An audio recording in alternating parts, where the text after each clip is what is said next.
Welcome to big TV. మనతో ఉన్నారు Telangana PCC senior అధికార ప్రతినిధి ఉమేష్ రావు. ఉమేష్ రావు గారు నమస్తే. నమస్కారం. మన ఇంటర్వ్యూ ప్రారంభించే ముందు ఒక చిన్న సందేహంతో నేను ప్రారంభిస్తాను. అంటే చాలామంది ఒక అధికారంలో ఉన్న ఒక హోదాలో ఉన్న మన వాళ్ళు అని చెప్పుకోవడానికి మనం చాలా ఇంట్రెస్ట్ చూపిస్తాం. అంటే నాకు బంధువు అనో, రక్త సంబంధం అనో, లేదా స్నేహితుడనో, ఇలా కేసీఆర్కి మేనలుడిగా ఎందుకు అలాంటిది ఆ ప్రచారాన్ని కానీ లేకపోతే అలా చెప్తే ఇష్టపడడానికి కానీ ఎందుకు ఇష్టపడరు మీరు అసలు? ఒకటండి, ఇప్పుడు ఇష్టపడమని కాదు కానీ రాజకీయంలో ఉన్నప్పుడు దాదాపుగా నేను వచ్చి కాంగ్రెస్లో ఉండి పనిచేయబట్టి 20 years అవుతుంది. 2006 అనుకుంటా, 18 years అవుతుంది ఆల్మోస్ట్.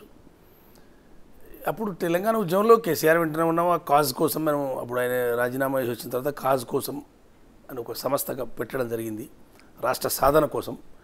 ఆ సందర్భంలో వారి వెంటనే ఉండి ఉద్యమ నిర్మాణంలో చురుగ్గా పాల్గొన్నాం చాలా రోజులు.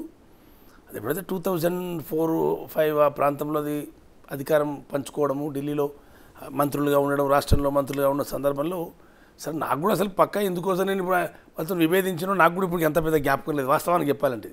నేను నిజాయితీ చెప్తున్నా.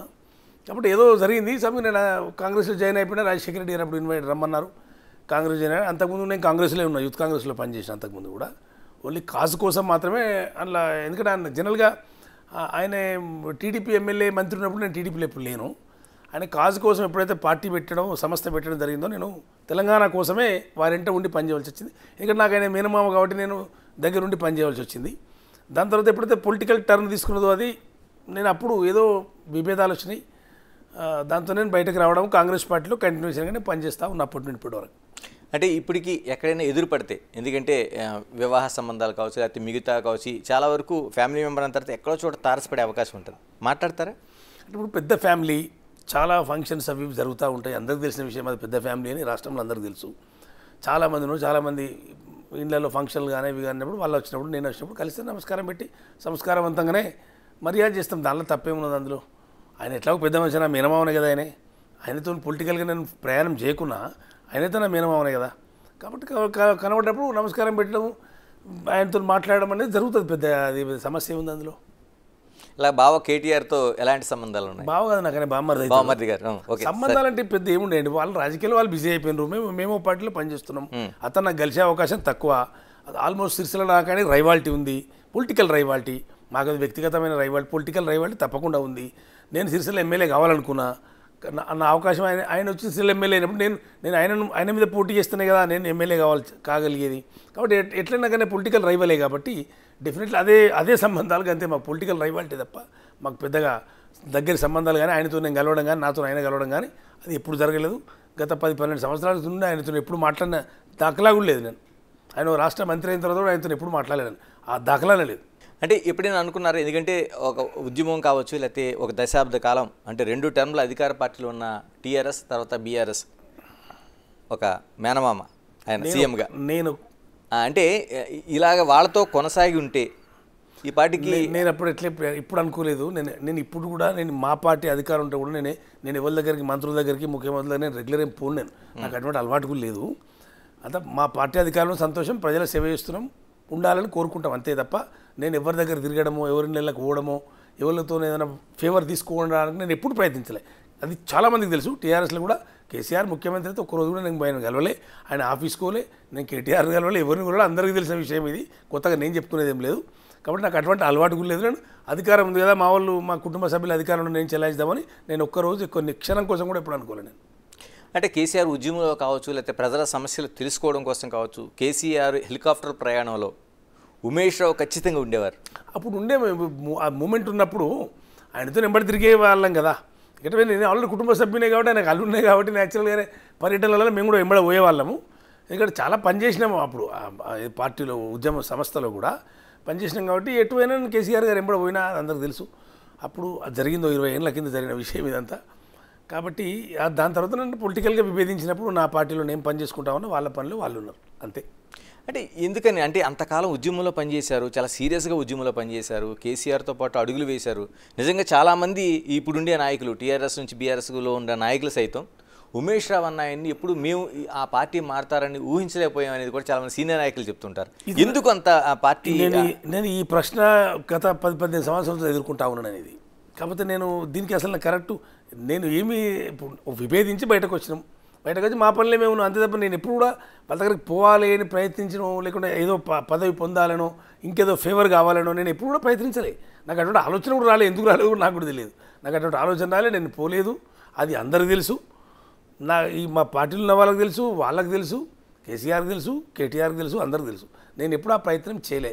ఇప్పుడు నేను ఈ విషయంగా మీరు అడుగుతున్నా, నేను జవాబు చెప్తున్నా కదా, వాళ్ళు ఈ విషయం నా జవాబు విని కూడా కరెక్టే అనుకుంటారు వాళ్ళు కూడా. ఎందుకంటే వాస్తవం కాబట్టి వాళ్ళందరూ కరెక్టే అనుకుంటారు. అంటే ఉమేష్ రావు దూరం అవటం వల్ల మిగతా వాళ్ళు ఎవరికైనా కలిసి వచ్చింది అనుకుంటున్నారా?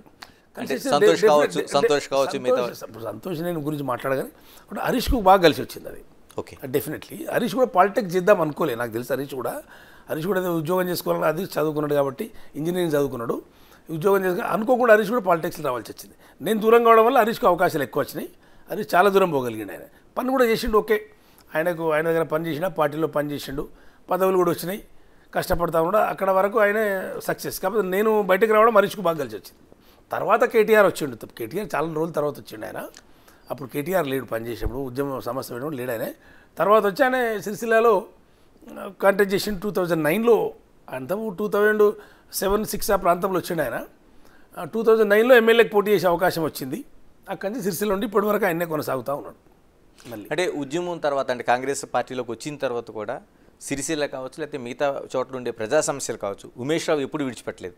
ఆ ప్రజల వెంట నడుస్తూ ఉన్నారు. కానీ ఎందుకని ప్రజలు మీకు ఒక అవకాశాన్ని ఎందుకు ఇవ్వలేకపోయారంటే? ప్రజలు కాదు అవకాశం, నాకు అవకాశం ప్రజలు ఇచ్చేవాళ్ళే. బట్ పార్టీ నాకు అవకాశం ఇవ్వలే. కర్మంగా నాకు పార్టీ టికెట్ ఇవ్వలే. లాస్ట్ నేను గత 2-3 సార్లు నేను టికెట్ అడిగినా ఎవరెవరికో ఇచ్చిండ్రు. అతను మొన్న కూడా రీసెంట్లీగా కూడా నాకు టికెట్ వచ్చేది. అయితే నేను గమనించి అక్కడ కేటీఆర్ను ఈ దఫా ఈ 2023లో జరిగిన ఎన్నికల్లో కేసీఆర్ను ఆల్మోస్ట్ ఓడగొట్టాలని ప్రజలు డిసైడ్ అయ్యారు. ఆ విషయం నేను గమనించిన. ఆ విషయాన్ని గమనించి టికెట్ అడిగినా చాలా రోజుల ఒక చివరి వరకు కూడా అది జరిగింది, ఫైట్ జరిగింది ఢిల్లీలో. అయితే వేరే 4 సార్లు ఓడిపోయిన వ్యక్తికి 2 సార్లు డిపాజిట్ అయిన వ్యక్తి ఉన్నాడు. ఆయనకు టికెట్ ఇచ్చే వరకు ఆయన టికెట్ తీసుకున్నాడు. మొన్న పోటీ కూడా చేయలేదు. అతను నామినేషన్ వేసిండు అంతే. ఇక అయితే అట్లా కూడా ఆయన నామినేషన్ వేసి పోటీ చేయకుంటే కూడా ఆయన సక్రమంగా పనిచేసుకుంటే కూడా 58,000 ఓట్లు వచ్చినాయండి. అక్కడ నేను కంటెస్ట్ చేస్తే ఇంకా 34,000 ఓట్లు వచ్చినాయి. 15,000తో గెలిచేవాడిని. అక్కడ ఈ కాడర్ అంతా ఇప్పటికి అదే మొత్తుకుంటా ఉన్నారు. అన్నెసెసరీగా సీట్ ఓడగొట్టింది కేటీఆర్. స్పెషల్గా ఓడగొట్టాలని డిసైడ్ అయ్యారు. బికాస్ ఆఫ్ ఈ పర్సన్కి ఇవ్వడం వల్ల ఆయన తిరిగి అసెంబ్లీకి రావాల్సి వచ్చింది కేటీఆర్. ఇలా కేటీఆర్ అసెంబ్లీకి రావడం కారణం ఇవి మొన్న కంటెస్ట్ చేసిన వ్యక్తే. అంతకుమించి ఇక్కడ ఏం లేదు. ప్రజలు కాంగ్రెస్కు దూరం లేరు. ప్రజలు కాంగ్రెస్ పట్లనే ఉన్నారు. మేము ఏ వ్యక్తికి అయితే పార్టీ సెలెక్ట్ చేసి ఇచ్చిందో అతను చేసుకున్నటువంటి తప్ప అతని అసమర్థత వల్లనే కేటీఆర్ అసెంబ్లీకి రావాల్సి వచ్చింది. అనే విషయం ప్రతి ఒక్క కార్యకర్త చెప్తాడు, ప్రతి వ్యక్తి చెప్తాడు, ప్రతి ఒక్కరు చెప్తారు ఆ విషయం. సిరిసిల్లకి సంబంధించి చాలా వరకు ల్యాండ్ మాఫియా, లేకపోతే ఇసుక మాఫియా, ఇలాంటి అనేక అక్రమాలను మీరు బయటపెట్టారు. అంటే బావమరిదిగా మీరు ఆ బంధుత్వాన్ని కూడా చూడకుండా ప్రజల మధ్య నిలదీశారు చాలా సందర్భాల్లో. అంటే ఎలా ఇప్పటికీ బాధితులకు ఆర్థిక సహాయం కూడా చేసిండు అక్కడ. ఇసుక మాఫియా బలైనటువంటి బాధితులు, పోలీసు అరాచకాలకు బాధితులను నేను స్వయంగా ఆర్థిక సహాయం కూడా చేసిన. అప్పుడు నేను ఆదుకున్నాం, గవర్నమెంట్ ఫైట్ చేసినాం. అప్పుడు చాలా కేటీఆర్కి వ్యతిరేకంగా, ప్రభుత్వానికి వ్యతిరేకంగా చాలా సీరియస్గా పనిచేసినాం. మేము పనిచేసినప్పటికీ కూడా చివరికి మాకు అవకాశం దక్కలేదు. అంటే ఇప్పటికీ అలాంటి బాధ నేను చాలా వర్క్ చేసిన, నాకు ఆ బాధ ఇప్పటికి కూడా పోతలేదు అది. ఎందుకంటే అన్నెసెసరీగా 4 మాటలు ఓడిపోయిన వ్యక్తికి టికెట్ ఇచ్చారండి. అది అతను గెలవడు, అతనికి ప్రజలతో సంబంధం లేదు, అతనికి పార్టీతో కూడా పెద్ద సంబంధం లేదు. అది 2009లో వచ్చిండు.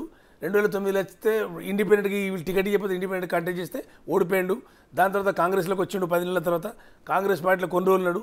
2010 బై ఎలక్షన్లో టికెట్ ఇచ్చింది కాంగ్రెస్, డిపాజిట్ పోయింది. మళ్ళీ పోయి వైఎస్ఆర్సీపీలోకి పోయిండు. వైఎస్ఆర్సీపీలోకి పోయి మళ్ళీ నెల నుంచి 2-3 ఏళ్ళు పనిచేసి మళ్ళీ ఇళ్ళకి వచ్చిండు. ఇళ్ళకి వచ్చి ఇళ్ళలో 2 సార్లు కంటెస్ట్ చేసినానికి మధ్యలో 2018లో డిపాజిట్ పోయింది. మళ్ళీ మొన్న కంటెస్ట్ చేస్తే మళ్ళీ కేటీఆర్ను ఓడించేటువంటి ప్రజలు ఇతరులకు టికెట్ ఇవ్వడం వల్ల మళ్ళీ కేటీఆర్ గెలిపించారు. అది చాలా బాధాకరమైన విషయం. ఆ బాధ నాకు ఇప్పటికి కూడా వదలేదు మనసు నుండి. ఎందుకంటే అన్నెసరీగా సీటు కూడా కొట్టిరు. మా లైఫ్ 20 సంవత్సరాలు మేము చేసిన కష్టము, నేను ఆ ఫ్యామిలీతో వ్యతిరేకించి వచ్చి ఇన్నేళ్ళు నేను ఈ పార్టీలో పనిచేస్తే చివరికి లాస్ట్కు అవమానమే మిగిలింది నాకైతే. ఎందుకు రాలేదు? ఆ విషయంలో నాకు చాలా బాధ ఉంది. ఎందుకు సిరిసిల్లలో మీరు ప్రజల వెంట ఉన్నారు, ప్రజలతో పాటు నడిచారు. డిఫరెంట్ ప్రజలు ఇప్పుడు మా ఇంట్లో ఉన్నాం, ప్రజలతో డైలీ టచ్లో ఉన్నాం. ప్రజల్లో ఒక యాక్సెప్టెన్స్ ఉంది, మాకు ప్రజల్లో ఓట్లు ఉన్నాయి, మాకు విలువ ఉంది, అన్నీ ఉన్నాయి. బట్ పార్టీ నాకు అవకాశం ఇవ్వలేదు. ఆ బాధ నాకు ఇప్పుడు కూడా పోతలేదు. ఇలా కేటీఆర్ అక్కడ గెలిచారు, మంత్రిగా పనిచేశారు, అయినా సరే మీ మాటలో చెప్పాలంటే అక్కడ అభివృద్ధి లేదు, అనుకున్న హామీలు నెరవేరలేదు, ఇసుక మాఫియా లేకపోతే మిగతా అన్నీ కూడా ఒక మాఫియా పెరిగిపోయిందని మీ ఆరోపణ. ఇప్పటికీ అదే కొనసాగుతుందా? ఇప్పుడు ఇవన్నీ జరిగినాయండి. ఒకటి అక్కడ అరాచకం జరిగింది. అక్కడ కేటీఆర్ బాగా అరోగెంట్ ఫెలో. అక్కడ నియోజకవర్గం ప్రజలకు చాలా దూరమైంది. అప్పుడు ఆయన మంత్రిగా పనిచేసి 10 ఏళ్ళు మంత్రిగా పనిచేసి చాలా ఆరోగ్యం చేసి పొలిటికల్ ఆయనకు ఒకేసారి ఆయనకు అవకాశం వచ్చింది. ఆయన రూట్ లెవెల్కి వెళ్ళి వచ్చినాడు కాదు. ఆయన 100% పారాషూట్ మీద ఊడిపడ్డ వ్యక్తి. ఆయన రూట్ లెవెల్కి వెళ్ళి రాలే, ఎవరిని అర్థం చేసుకోలేని అంటే నేనే ఇక ఇది అనేటువంటి ఒక పద్ధతిలో వేయండి. అక్కడ బాగా ఆరోగ్యంగా వేయండు. ఆయనకు అట్లా అవకాశాలు కూడా కలిసి వచ్చినాయి. దానివల్ల ఏమైంది, ప్రజలకు చాలా దూరమైంది. ప్రజలకు చాలా దూరమైండు. ఆయన పేరు చెప్పుకొని కూడా పార్టీ నాయకులు బాగా అరాచకం చేశారు. అక్కడ చాలా అరాచకం జరిగింది. ఆ సందర్భంలో ప్రజలకు నిర్ణయానికి వచ్చేసారు ఇతను ఒడగొట్ట బయటకు పంపించాలని. అది మేము గమనించినాం. అది కానీ జరిగిన పొరపాటు, మా దగ్గర జరిగిన పొరపాటు వల్ల అతను అసెంబ్లీకి పోగలిగాడు.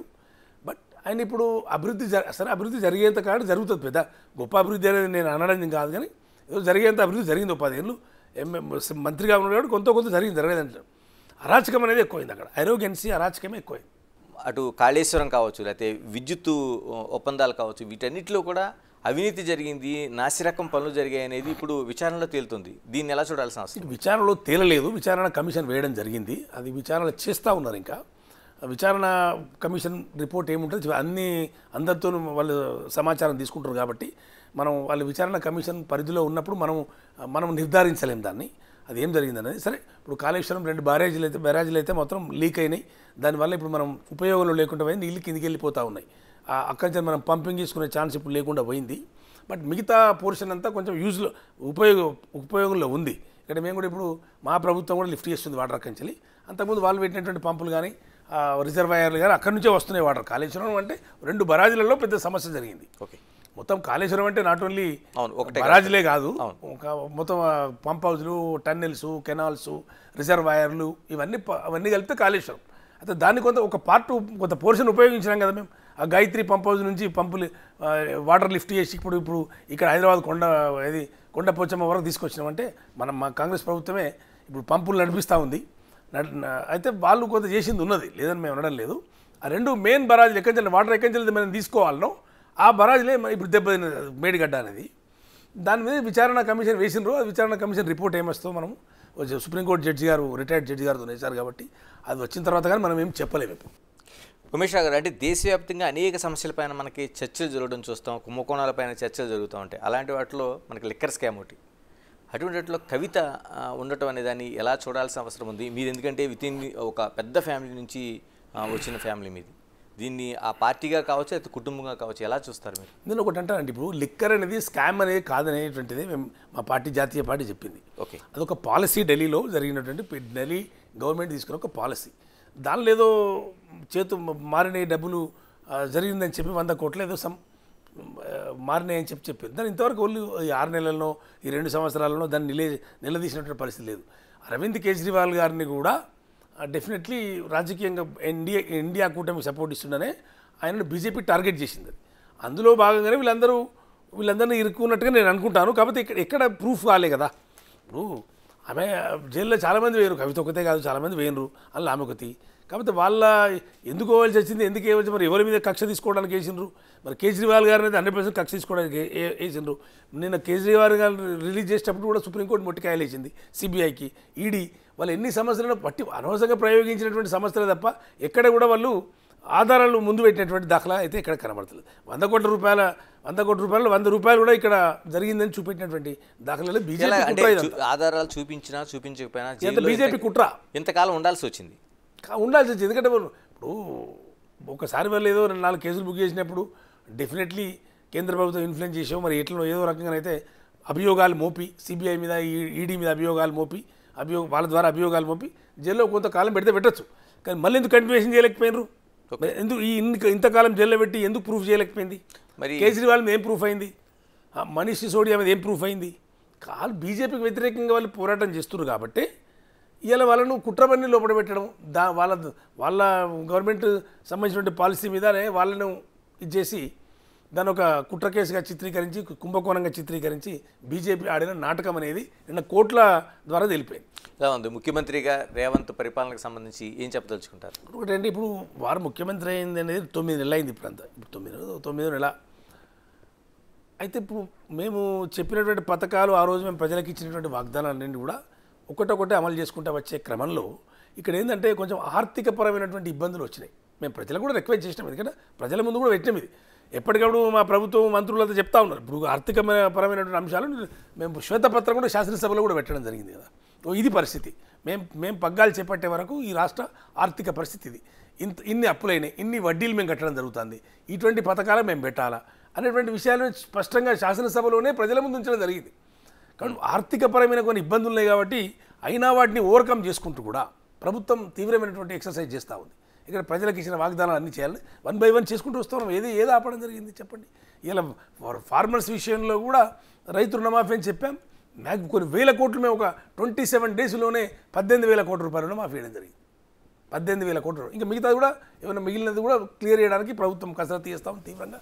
దాని తర్వాత కూడా రైతు భరోసా అనేది ఒకటి రైతులకు ఇచ్చి ఉన్నాం. దాన్ని కూడా ఇంప్లిమెంట్ చేయడానికి మంత్రివర్గ ఉపసంఘం వేశారు. ఆ సిఫార్సులు వచ్చినాయి. మంత్రివర్గం రేపో మాపో కూర్చుండి చర్చ చేస్తుంది. దాని తర్వాత దాని కూడా విధానాలు రూపకల్పన చేసి ఆ పథకాన్ని కూడా చాలా సమర్థవంతంగా అమలు చేసేటువంటి ఒక ఆలోచనతో ప్రభుత్వం ఉంది. మిగతా అన్ని బస్సు మహిళలకు ఫ్రీ బస్ అని చెప్పాం. ఆల్రెడీ మేము 48 అవర్స్ లేదా అమలు చేసి చూపెట్టాం. సిలిండర్ విషయంలో కూడా 500 రూపీస్ ఇస్తాం, దాన్ని అమలు చేశాం. ఎలక్ట్రిసిటీ విషయంలో 200 యూనిట్స్ వరకు కూడా ఫ్రీ ఇస్తామని దాన్ని విజయవంతంగా అమలు జరుగుతూ ఉంది. మిగతా కూడా అమలు చేస్తామండి. మాకు వచ్చిన టైమే 9 నెలలు కదండి. మాకు 5 years మ్యాండేట్ కదా, నాట్ 9 months కదా. ప్రజలు మాకు ఇచ్చిన మ్యాండేట్ 5 years. మేము చెప్పినటువంటి వాగ్దానాలు అన్ని దాదాపుగా తూచా తప్పకుండా ప్రజలు అమలు చేస్తాం. ప్రజలకు మేలు చేసేటువంటి కార్యక్రమం కాంగ్రెస్ పార్టీ తప్పకుండా ఈ ప్రభుత్వం తీసుకుంటుంది. ఉమేష్ గారు, కాంగ్రెస్ పార్టీలో అంతర్గత ప్రజాస్వామ్యం అనేది చాలా ఎక్కువగా ఉంటుంది. ఎక్కువగా అనేకంటే చాలా స్వేచ్ఛగా ఉంటుందని చెప్పాలి. సీఎంగా రేవంత్ రెడ్డికి ఒక అధికార ప్రతినిధిగా కాకుండా మీరు సీనియర్ లీడర్గా ఎన్ని మార్కులు వేస్తారు? నేను 100 మార్కులు ఇస్తాను. ఆయన కృషి చేస్తున్నాడు. ఆయనకు 100 మార్కుల కంటే ఒక మార్కు కూడా ఎందుకు తక్కువ వేయాలా? ఆయన కృషి చేస్తాడు. ఆయనకు ఒక పట్టుదల తపన ఉంది. ఆయనకు తపన ఉంది, ఖచ్చితంగా చేయాలి, మన మాట ఇచ్చి నిలబెట్టుకోవాలనే ఒక జిద్దు మీద. నేను 1 మార్కు కూడా తక్కువ అయ్యాను. 100 మార్కులు ఇస్తాను. ఆయన ఎక్కడ తప్పు చేస్తున్నాను నేను మార్కులు తక్కువ చేయాలి చెప్పండి? ఆయన తపన ఎందుతాడు. 2 సార్లు విదేశాలు పోయి కూడా పారిశ్రామికంగా కూడా మనం పెట్టుబడులు తేవాలనే దానిలో కూడా కృషి చేస్తూ ఉన్నాను. ఇక్కడ కూడా ఫార్మర్స్ విషయంలో కృషి చేస్తాను. ఏ విషయంలో తక్కువ చేస్తున్నాను నాకు చెప్పండి? రేవంత్ రెడ్డి గారు ఎక్కడ ఫెయిల్ అయ్యానని నేను చెప్పాలా? చెప్పండి. ప్రతిపక్షాలు విమర్శిస్తారండి. ప్రతిపక్షాల వాళ్ళకి ఎట్లా మంచిగా పని చేసినప్పుడు ఇష్టం ఉండదు, అది సహజంగా జరిగేటువంటిది. మేము ఎక్కడ తప్పు ఆయన తప్పు చేయడం, మా మంత్రివర్గం మంత్రులు కానీ రేవంత్ రెడ్డి గారు కానీ పలానా చోట తప్పు చేయడని మీరు చెప్పండి. ఒక మాట మీరు చెప్తే నేను దానికి చెప్తా జవాబు. అట్లేం లేదు.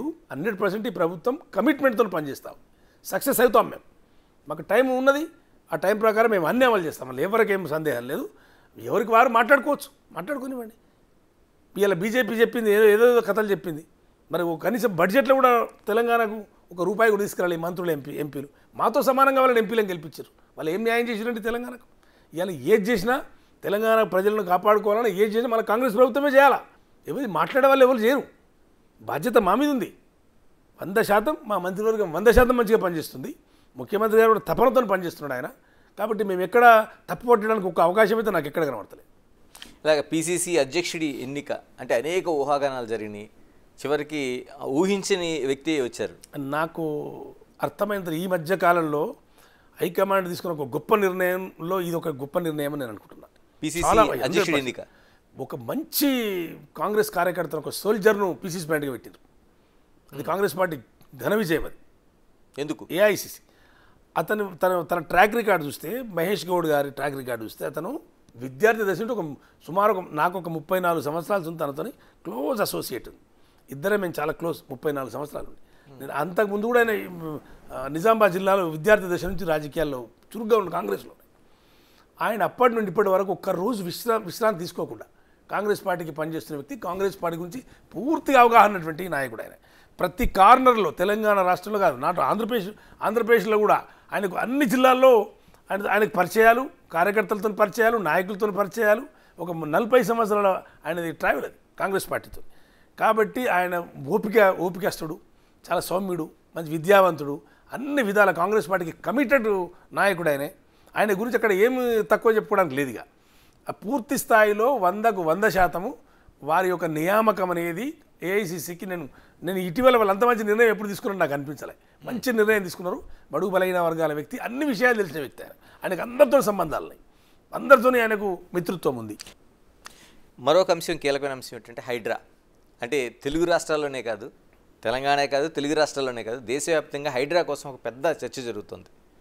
అంటే ఇది మీరు నిజంగా పర్యావరణాన్నో లేకపోతే చెరువులను లేకపోతే ఆక్రమణలను కూల్చడానికి తీసుకొచ్చారా, లేకపోతే ప్రతిపక్షాలని భయపెట్టడం కోసం తీసుకొచ్చిన వ్యూహంగా చెప్పుకోవాలి? ఇది చాలా దుర్మార్గం అండి. దీన్ని రాజకీయ కోణంలో చూడడము, దీన్ని అనవసరంగా బదనాం చేయడం చాలా తప్పు. కేవలంగా ఒక ముఖ్యమంత్రిగా రాష్ట్రానికి ఉన్నాడు.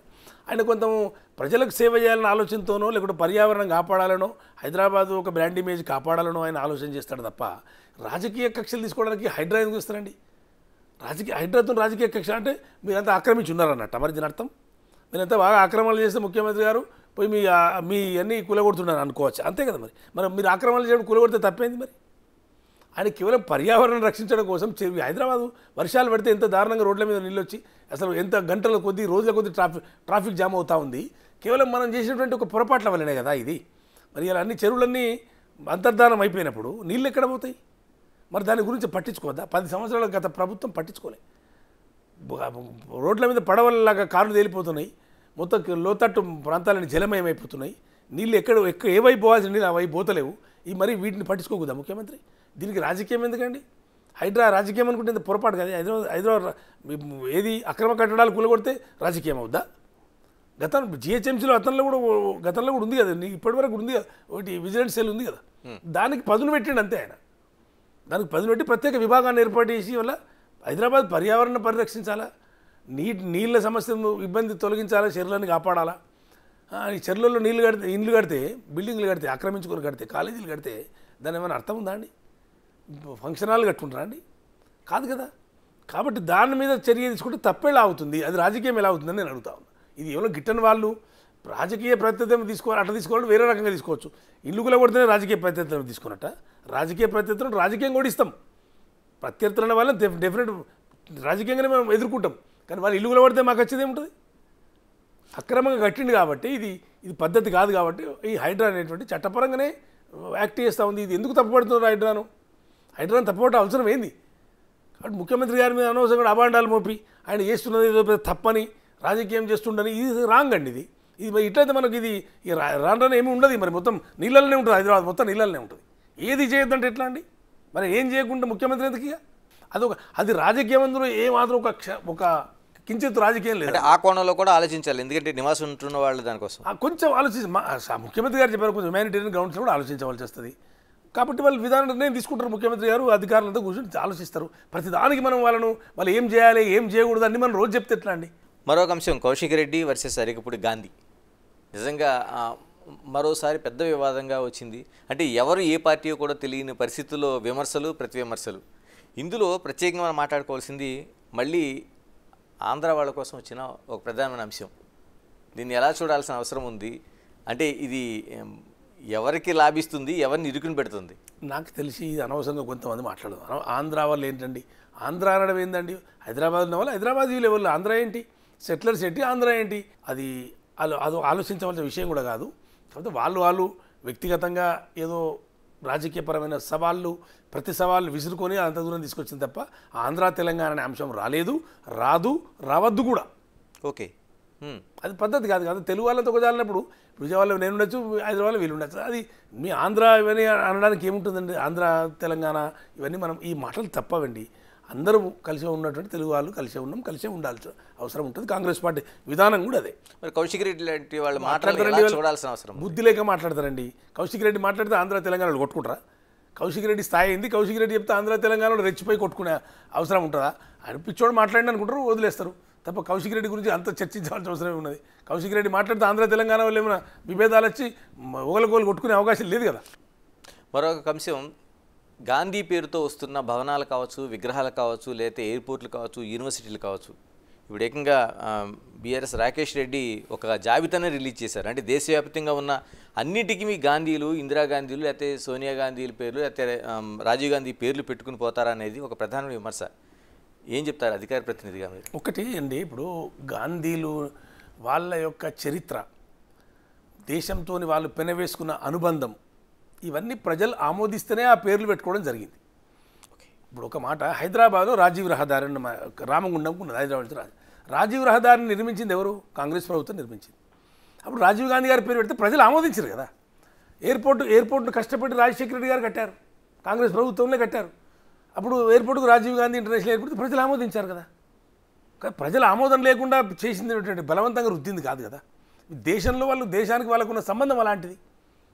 దేశ ప్రజలతో అట్లా అనుబంధం పెనవేసుకున్నట్టు అనుబంధం వాళ్ళది. దేశం వాళ్ళకు త్యాగ చరిత్ర ఉంది. వాళ్ళు బలిదానాలు అయినరు దేశం కోసం. దేహాలు ముక్కలైనా దేశాన్ని ముక్కలు కానీ అయినటువంటి ఒక చరిత్ర వాళ్ళది. వాళ్ళు దాని ప్రజల ఆమోదంతో పెట్టుకున్నటువంటి పేర్లను ఆయన జాబితా రిలీజ్ చేసి ఇది తప్పు ఒప్పని ఆయన నిర్ధారించే అవసరం లేదు. ఈ దేశ ప్రజలు తప్పని చెప్పారా? ఇప్పుడు సరే రాజీవ్ గాంధీ గారు పేరు ఇంటర్నేషనల్ ఎయిర్పోర్ట్ అని పెట్టిండ్రు. అప్పుడు పెడితే తర్వాత మేము కూడా ఏ మాట కామాట. ఇప్పుడు వాళ్ళు పెట్టినప్పుడు 2014లో ఆంధ్రప్రదేశ్ నుండి అశోక్ గజపతిరాజు గారు తెలంగాణ ఎయిర్పోర్ట్ పెట్టిన తర్వాత ఎన్టీ రామారావు గారు టెర్మినల్ పేరు కూడా డొమెస్టిక్ టెర్మినల్ పెట్టాలని చెప్పి ఆయన ఒకటి జీవో తీసిండు సివిల్ ఏవియేషన్ మంత్రిగా.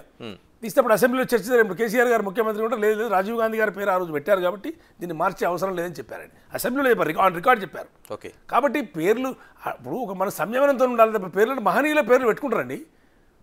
ఇందిరాగాంధీ ఇంటర్నేషనల్ ఎయిర్పోర్ట్ ఉన్నది, దేశం ప్రజలంతా ఆమోదించింది. మరి వాజ్పేయి వచ్చినప్పుడు కానీ మన ఈయన పేరు మోడీ ఉన్నాగా ఎవరు తీయలేగా, పేర్లు తీయలే కదా. అట్లా కాదు కదా పద్ధతి. వాళ్ళు ఒక దేశం కోసం సేవ చేసి వాళ్ళకు గుర్తింపు ఉంటుంది. ఆ దేశ ప్రజల ఆమోదంతోనే ఇటువంటి పేర్లు పెట్టడం జరుగుతుంది. కాబట్టి దాన్ని రిలీజ్ చేసి రాజకీయం చేయడం కరెక్ట్ కాదు. ఇలాగ పార్టీల్లో ఫిరాయింపులు అంటే ఎమ్మెల్యేలు ఇప్పటికే 18 వరకు మీ పార్టీలోకి వచ్చి చేరారు. అంతకుముందు మీ పార్టీ వాళ్ళు బీఆర్ఎస్కి వెళ్ళారు, టీఆర్ఎస్ ఉన్నప్పుడు ఎలా చూడాల్సిన అవసరం ఉంది?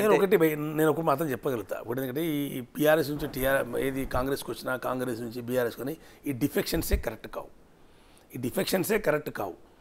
కాబట్టి ఇప్పుడు వీళ్ళు ఎమ్మెల్యేలు 10 మంది వచ్చిన వాళ్ళకి వెళ్ళి మాకు పెద్ద అవసరం కూడా లేదు. వాస్తవానికి చెప్పారంటే 65 సీట్లు ప్రజలు మాకు ఇచ్చారు, బ్రహ్మాండ మెజార్టీతో ఉన్నాం మేము.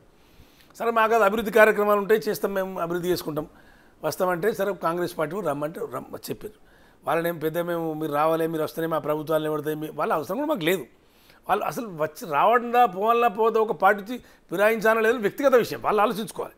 మనం ఒక పార్టీలోకి వెళ్తున్నాం ఇంకో పార్టీలోకి పోవాలా లేదని వాళ్ళు ఆలోచించుకోవాలి. సరే వాళ్ళు వచ్చినప్పుడు యాంటీ డిఫెక్షన్ అనేటువంటిది ఒకటి వాళ్ళు ఒకటి కేసు వేసిండ్రు. ఇంకోటి ఏంటంటే గతంలో మా ఎమ్మెల్యేలు ఆ పార్టీలకు పోయినప్పుడు బీఆర్ఎస్ పోయినప్పుడు అప్పుడు చట్టం ఇంత ఇదిగా లేదు.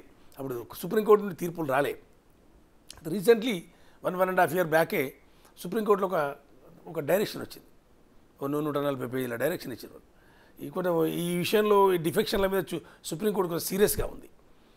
ఎందుకంటే కొన్ని 10th షెడ్యూల్ను కొంచెం వాళ్ళు కరెక్ట్ చెప్పారు. ఇది ఈ రకంగా మనం సమీక్షకు నిలబడుతుంది, ఇది అట్లా ఇట్లా కొంచెం పెద్ద తీర్పు వాళ్ళు ఇచ్చారు. అయితే ఆ తీర్పు ఇప్పుడు వీళ్ళకి వర్తిస్తూ ఉంది. అందుకే హైకోర్టుకు సీరియస్ అయింది. వాళ్ళు హైకోర్టుకు పోయిన వాళ్ళు హైకోర్టులో ఉంది. ఇప్పుడు అసలు వాస్తవంగా కేసు స్పీకర్ గారి దగ్గరకు వచ్చినా మళ్ళీ హైకోర్టు మేము ఇన్వాల్వ్ అవుతామని చెప్పారు. అంటే దాని అర్థం ఇంకా సబ్జుడిషియల్లో ఉన్నట్టు లెక్క అది. కాబట్టి నేను ఒకటేమంటా అంటే అసలు ఫిరాయింపు చేయాలనుకున్న వాళ్ళు ఆలోచించుకోవాలి.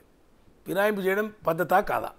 మనం ఏ పార్టీ ఏ బీఫామ్ మీద ప్రజలు గెలిపించారు, మనం ఎందుకు ఫిరాయించాలి అనే విషయం వాళ్ళు ఆలోచించుకోవాలి. సరే మనలోకి వచ్చారు, మాకు స్ట్రెంత్ ఉంటుందని చెప్పి మేము తీసుకున్నాం, మాకు కూడా ఉపయోగపడదు. మా ఎమ్మెల్యేలు ఓడిపోయిన ప్లేస్లో వాళ్ళు వచ్చినప్పుడు మాకు ఉపయోగపడుతుందని మేము అనుకున్నాం. రావాలన్నా రాకూడదు అని వాళ్ళు నిర్ణయించుకోవాలి. మరి వచ్చినప్పుడు వాళ్ళను చట్టం కాపాడదా మా చేతిలో ఏమి ఉండదు. అది ఎందుకంటే సబ్జుడిస్ కోర్టుకు వెళ్ళి వివాదంలో పోయినప్పుడు కాంగ్రెస్ పార్టీ చేతులు ఉండదు కదా. అది వాళ్ళు కోర్టులో ఉంది, అది కోర్టులో ఏం తెలుతో చూడాలి. చివరిగా చెప్పండి ఉమేష్ రావు గారు, అంటే ఈ మధ్య కేటీఆర్ ఒక కీలకమైన వ్యాఖ్య చేశారు. అంటే రాజీవ్ గాంధీ విగ్రహానికి సంబంధించి నేను పోను, కానీ ఆ సందర్భంగా ఆయన చేసిన వ్యాఖ్యలు 2028లో ఖచ్చితంగా మా ప్రభుత్వం వస్తుంది కాబట్టి అనే ఒక కీలకమైన వ్యాఖ్యలు చేశారు. సరే అది ఊహాజనితమండి. వాళ్ళ ప్రభుత్వం వస్తుందని చెప్పుకుంటారు, రాదని చెప్పుకుంటారా? చెప్పుకునివ్వండి. అంటే ఆయన మీ రాజీవ్ గాంధీ విగ్రహాన్ని సైతం మీ గాంధీ భవన్లో పెట్టిస్తానంత నమ్మకంతో చెప్పారు. ఆయన ప్రభుత్వం వచ్చినప్పుడు కదా, ఆయన ప్రభుత్వం వస్తుందని చెప్పి మా ప్రభుత్వం రాదు అని చెప్పుకుంటాడా? మా ప్రభుత్వం వస్తుందని చెప్పుకుంటాడు. మరి వస్తుందా రాదని 28 దాకా వెయిట్ చేయాలి మనం. వచ్చినాక ఏం చేస్తాడో చూద్దాం. అది ఊహాజనితమైన ప్రశ్నలు కదా, ఎవరికి వాళ్ళు చెప్పుకుంటారు, దానిలో ఏమన్నా చెప్పుకుంటే తప్పే ఉంది, చెప్పుకోనివ్వండి. ఓకే, ఉమేష్ రావు గారి రాజకీయ భవిష్యత్తు ఏంటి? భవిష్యత్తులో కాంగ్రెస్ పార్టీలో పనిచేస్తూ ఉన్నాం. ఏదో భవిష్యత్తు అంటే ప్రజల్లోనే ఉన్నాం, పార్టీలో ఉన్నాం, పనిచేస్తూ ఉన్నాం. భవిష్యత్తు ఏమున్నది, మా చేతిలో ఏం లేదు. భవిష్యత్తు కాంగ్రెస్ పార్టీలో నడుస్తూ ఉంది, చూద్దాం ముందు ఏం జరుగుతుందో. థ్యాంక్ యూ వెరీ మచ్ అండి ఉమేష్ రావు గారు, మీ విలువైన టైం ఇచ్చారు. ఇది అంటే టోటల్గా అంటే జరుగుతున్న రాజకీయం కావచ్చు, జరిగిపోయిన రాజకీయం కావచ్చు, దీన్ని ఖచ్చితంగా కాంగ్రెస్ పార్టీకి ఇక్కడ రాష్ట్రంలోనే కాదు దేశంలో కూడా మంచి భవిష్యత్తు ఉందనేది అధికార ప్రతినిధిగా ఉమేష్ రావు స్పష్టం చేస్తున్నారు. Keep watching Big TV. This is Ganesh.